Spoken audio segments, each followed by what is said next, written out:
Mia Tang has been featured in tons of magazines, including Sports Illustrated swimsuit issue. I mean, she's a model and virtually the best fighter ever. Why does nobody know who the hell she is? But do you know what happens behind the scenes? What each of those models has to go through? When you look at the super skinny photo of you, what do you think? Why was she starving herself?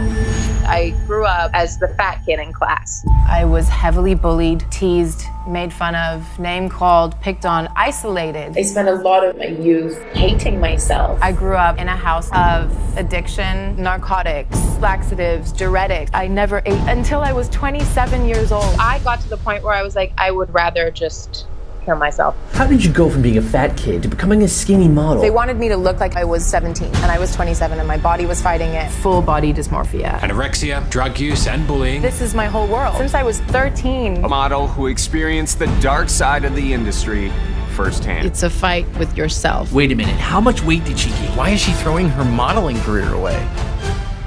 I grew up really overweight. I was heavily bullied, teased, made fun of, name-called, picked on, isolated. What I did have, though, was a major obsession with the Teenage Mutant Ninja Turtles. That was my whole thing. I had the backpack and the t-shirt. I would wake up early in the morning and before everyone else was awake, and I would sneak in an episode so I wouldn't get told off.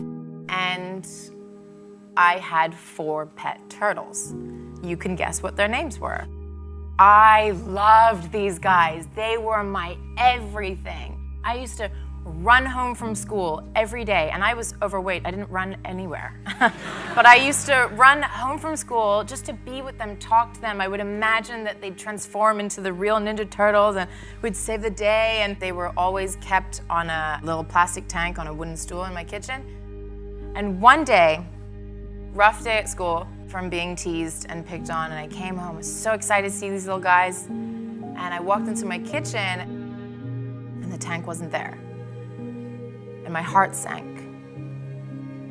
And I walked outside of the kitchen and I was trying to figure out what was going on. I saw my mom on the balcony. My heart sank.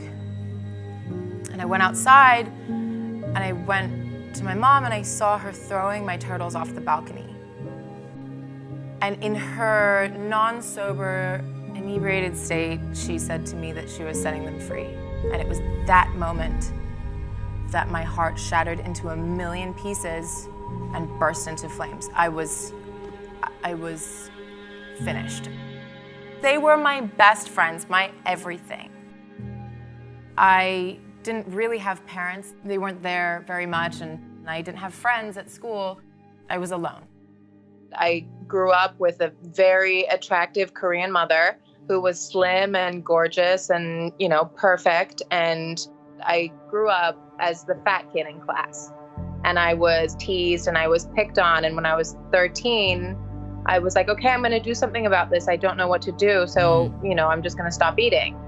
Desperate to lose weight, Mia began starving herself. That's where I developed anorexia when I was 13, and I lost about 1/3 of my body weight very quickly. The second that I dropped all this weight, I got scouted as a model. I saw how my life changed so drastically when all that really changed was a number on a scale. So that photo of me, the feedback that I got was that I'd never looked better and I had a little bit more to lose. I was a couple pounds off. And I truly believed it. And since I was 13, this is my whole world. I was so delusional about what was normal. I never ate meals. Until I was 27 years old, I never ate meals. It was anything that would help me remain as thin as possible. So black coffee, narcotics, laxatives, diuretics, anything and everything that could help me. I spent every day of my life, from whether I was a size 14 to a size 0, every single day, waking up, looking in the mirror and hating what I saw. I was in Milan. I was in my agency. A booker said, Mia, come over here, please. They pulled up a photo of me in a bikini. They zoomed in to my thighs. They then got all the other bookers at the table to say, look, this needs to change, right? This is not good. This is a problem. It's really scarred me. I really believed that they were just hideous. My thighs were enormous. I booked this major campaign and I was asked to go for liquids only before the shoot, so that was about 10 days. They wanted me to look like how I was when I was 17, and I was 27, and my body was fighting it, my brain was fighting it. This fear of gaining weight, but if I gain weight, how could I live with myself? So I have to keep starving. It completely consumes you. I got to the point where I was like, if I have to keep doing this, if I have to keep feeling guilt and self-loathing after every single time I put food to my mouth, I would rather just kill myself. I broke down. I was a complete mess, and I'm never like that. I'm a pretty tough cookie. But I think my body and my mind, after 17 years of this industry, had just had enough. I did the 10 days, I did the campaign, and then I asked for a vacation. I went to my place in Thailand, and a 10-day vacation turned to actually almost 9 months. I stumbled across this Muay Thai gym. I drove past it a couple times before I built up the courage to go in, but I was like, what do you have to lose? I was driving past in my car, pulled over, asked if I could try.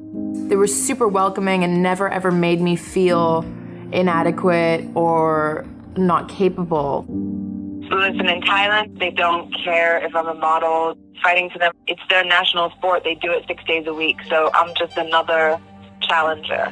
I moved into the gym. I lived, breathed, slept, everything Muay Thai, and ended up becoming a professional fighter.